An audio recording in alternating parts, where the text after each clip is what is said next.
Nandini's digital diary. துவாரபாலகர்கள்னு நம்ம இந்து கோயிலில் இருக்கிற மாதிரி புத்திஸ்ட் டெம்பிள்லேயும் இருக்காங்கன்றதை கேள்விப்படும்போது ஒரு விசித்திரமான தகவலாக தெரிஞ்சுது.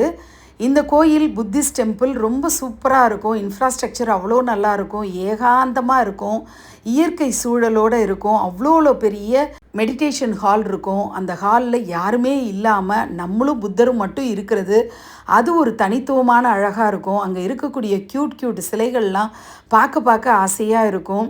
புத்தா வெரைட்டியாக இருக்கும். அதுலேயும் 10,000 புத்தா இங்கே இருக்குன்னா ஆச்சரியமாக இருக்கும். இந்த கோயிலை பற்றியான நிறைய விவரங்களை உங்கள் கூட நான் ஷேர் பண்ணணும்னு விரும்புகிறேன். நந்தினிஸ் டே அவுட் சேனலில் நாளைக்கு பிரத்யேகமான ஒரு பதிவாக அதை பற்றி நான் கொடுப்பேன்.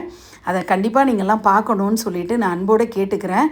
போனதுக்காக நானுமே ஊதுபத்தி ஏற்றி வழிபாடு பண்ணிவிட்டு அங்கேருந்து ஜங்ஷன் 8 அப்படிங்கிற ஒரு ஷாப்பிங் மால், இங்கே ஒரு ஸ்பெஷல் டீ, இந்த டீ இப்போது சிங்கப்பூரில் ரொம்ப பிரபலமாக இருக்குது.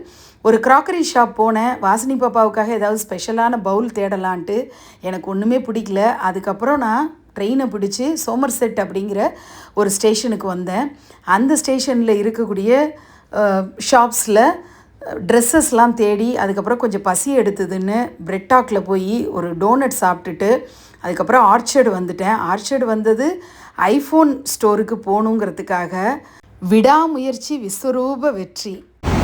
2 இயர்ஸ் ஒன்ஸ் தான் நான் சிங்கப்பூர் வருவேன்.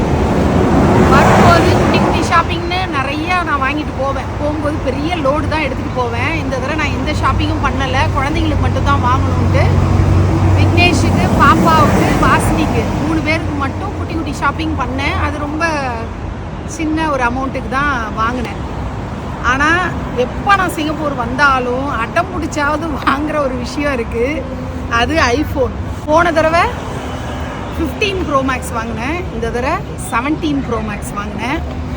அடம் பிடிச்சி தான் வாங்கினேன். எடுத்தோன்னே அப்ரூவல் கிடைக்கல, கொஞ்சம் போராடி தான் வாங்கினேன். எவ்வளோ ரூபா அப்படின்னு கேட்டால் 2,18,000. ஆர்ச்சர்ட்லேருந்து கொஞ்சம் தூரம் தான் லிட்டில் இண்டியா. லிட்டில் இண்டியாங்கிறது இந்தியர்கள் அதிகமாக வந்து போகிற இடம். இந்தியாவில் கிடைக்கக்கூடிய அனைத்துமே கிடைக்கும். அப்பா அம்மா, நல்ல ஃப்ரெண்ட்ஸ், சிப்ளிங்ஸ் இவங்களை தவிர எல்லாமே இங்கே கிடைக்கும். நியூ உட்லண்ட்ஸில் போய் டின்னர் சாப்பிட்டோம். பட்டர் நான், ஆலு கோபி மசாலா, பன்னீர் பட்டர் மசாலா, அதுக்கப்புறம் செஷ்வான் ஃப்ரைட் ரைஸ், இதெல்லாம் சாப்பிட்டு கூட எனக்கு ரவா தோசை சாப்பிட்டோன்னு தான் திருப்தி கிடச்சிது. Good night.